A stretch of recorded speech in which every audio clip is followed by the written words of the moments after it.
have a totally different experience. But I'm juiced about people seeing how they can use the money that makes joy happen. Like, I love to do things where it's a total surprise. I remember when I had very little money, I was just getting started. I grew up in a very tough environment, and my mom always loved the ocean, and we lived in the San Gabriel Valley of LA where they had smog alerts and you couldn't go outside for a couple of days. It was horrible. And I called my mom up and I said, this was early in my career, and I said, come meet me in Huntington Beach. There's a condo I'm considering getting on the beach. I'm considering living on the beach, Mom, but I want your feedback, what you think. So she drives down to meet me. I'll never forget, I just looked around, she goes, oh my God, smell the air, it's so fresh, and this is the dream, to live on the beach, and my son's gonna live on the beach, and I show her the condo, and she's like, oh my God, this is incredible. And I said, you sure, do you really think we worth it? She goes, I don't care what it costs. She said, if you can get in, you get this. And I said, you feel that strong? She said, yeah. And then I said, it's yours, and I handed the keys. What a day. And it was like, my mom's passed away a long time ago, but it was one of those days that to this day, I can remember the feeling and the experience of like, holy shit.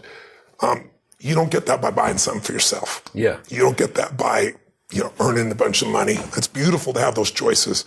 We were saving up for an RV, and we were invited to Las Vegas. We had this trip, and we came around the corner, and there's this ultra unbelievable double-sided, and I said, wow, look at that. They said, oh my God, that's the most incredible. We can never have anything like that. And I said, well, let's look inside. The door's open. He said, oh, we can't go in there. I said, well, let's stick our head in, Took him in, right? And they said, oh, we can't. I said, come on. I sat down there. Get out of there. Get out of there. It's yours. Those are the days that, that's what mastering money's about. Yeah.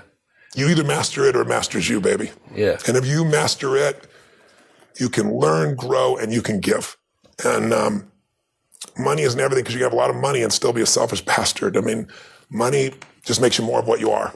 If you're really selfish, you got more to be selfish with. If you're really giving, you can have more that you can give with. And so I feel privileged at this stage of my life to have found a way to do what I love, which is to light people up and bring them breakthroughs and bring them answers in their body, their emotions, their relationships, all these areas, but also in their financial area as well. And when you're able to do it in all those areas, life's pretty cool. If you just do it in the money area, it's not enough. I mean, richest man in the graveyard is not going to do any good.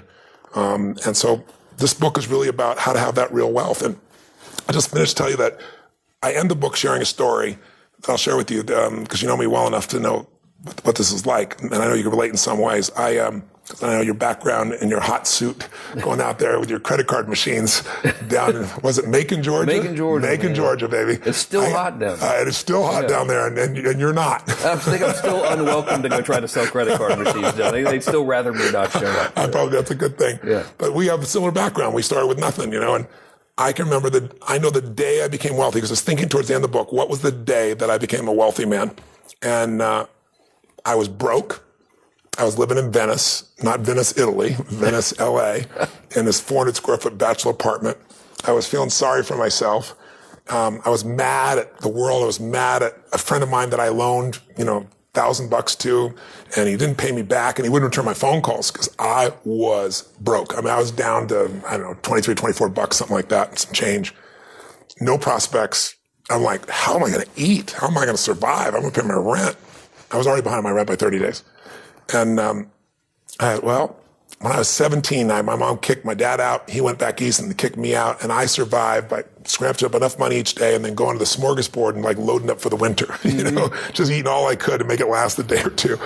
And I thought, okay, that's what I'm going to do. And I walked, because I didn't want to take my car and the gas or pay for parking. Didn't have that kind of money. And I walked 3-4 miles from Venice to this place in Marina del Rey. It's still there.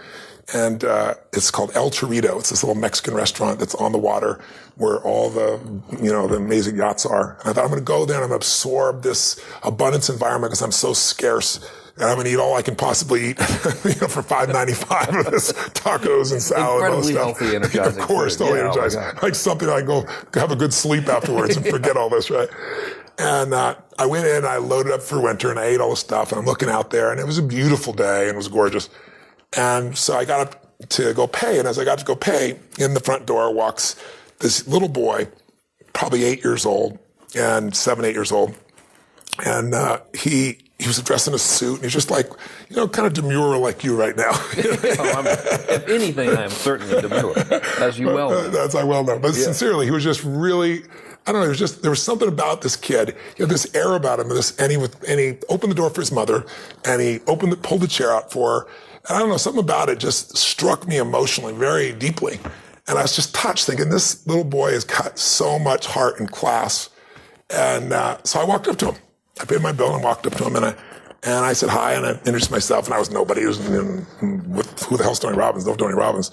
And he says, who is this gigantic? Yeah, that's what he's really thinking is not there. And I said, I just want to tell you, I watched you for the last few minutes. I said, I watched you open the door for your lady. I saw you pull out the chair. I saw the way you looking in her eyes and giving her full attention. I said, you are a class act. And he looked at me and I said, and taking her lunch, that's awesome. He goes, well, she's my mom. And I said, that's even more cool. And he said, well, I'm not taking a lunch because I don't have a job yet. I'm 8, and I said, and I looked at him, I said, yes, you are. And I didn't have any plan. I just reached in my pocket, took all the money I had in the world. It was like $19 and some change, whatever was left after that. And I just slapped down in front of him in front of the table. And he looked up at me, his eyes got big as garbage can covers. He goes, what's that? And he smiled, and I said, that's yours. He goes, I can't take that. And I said, yes, you can. He said, how come? I said, because I'm bigger than you are. And then I didn't say another word. Every time. I didn't say another word. I just turned. I didn't even look at his mom. I wasn't doing it for attention. And I walked out that door. And I didn't walk out that door. I flew out of that door, man. I had no car. I was walking home, I just felt like so alive. I felt so free. And I should have been scared shitless. I got no money. I don't know where I'm going to feed myself. You're giving away last minute. There wasn't an ounce of fear in me. It was like in that moment, scarcity died. It just died. It was out of my life. And I went home that night, and I have no clue what I was going to do. But I was like excited and inspired, and I started writing out this plan. And I thought, well, people fast all the time. I can fast for 4 or 5 days. It's probably good for me. Meal. I could need it after that meal. And I got this little plan in my head, and I'm going to work it out.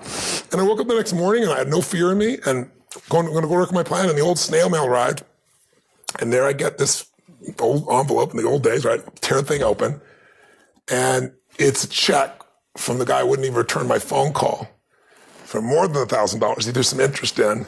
And, $1,200 in those days would cover my butt for 2 weeks to a month, right? It was like, and I started to cry. And I'll never forget, I was thinking to myself, what does this mean? And I decided that meant that I was being rewarded for doing what's right, by not operating out of scarcity and fear. It was spontaneous, it was authentic, it felt right, and I did what felt right, and I was rewarded, and I believed in my mind, I still believe to this day, it may not be true, but that was grace. And so from that day forward, it was just like, just do more, give more, share more, create more, and what you need will be there. It's like air. You don't stop to think about when you take a breath whether it'll be there or not. It's always going to be there. Yeah. You just got to do your part. So I'm emotional about it, because even though it's been decades and decades since that day. Well, look what the guiding principle has created. And that's why I say I look at my life today and the millions of people I've had a chance to serve and be a part of, and who my friends are, and the life I get to live my life with today. It's just the rewards, the karma, if you would, corny as it may sound. And so, for me today, just recently, I was thinking about it. It's probably why I'm so emotional. I was thinking about where this journey began for me, my desire to serve. Every day before I get on stage, I do this thing to whip myself into a peak state, and then my last words are, use me, Lord. That's my prayer. And every day my goal is to be a blessing in people's lives. And I've written a book that when I was done, I'm probably feeling that too. It's a 4-year journey. It's the best of what I found on the face of the earth. And I know anybody picks it up who's sincere and just even applies a small portion of it, their life will be altered. And it'll be altered for the better, and that karma continues. And I also know part of this is, up front. I'm not waiting for a book to sell. I didn't do some feeding promotion. I wrote a check for 55 million people to be fed, which, since I couldn't even feed myself back then, feels pretty unbelievable. And I know I've done my part. I also know grace has been a part of that. And for that, I'm grateful. Well,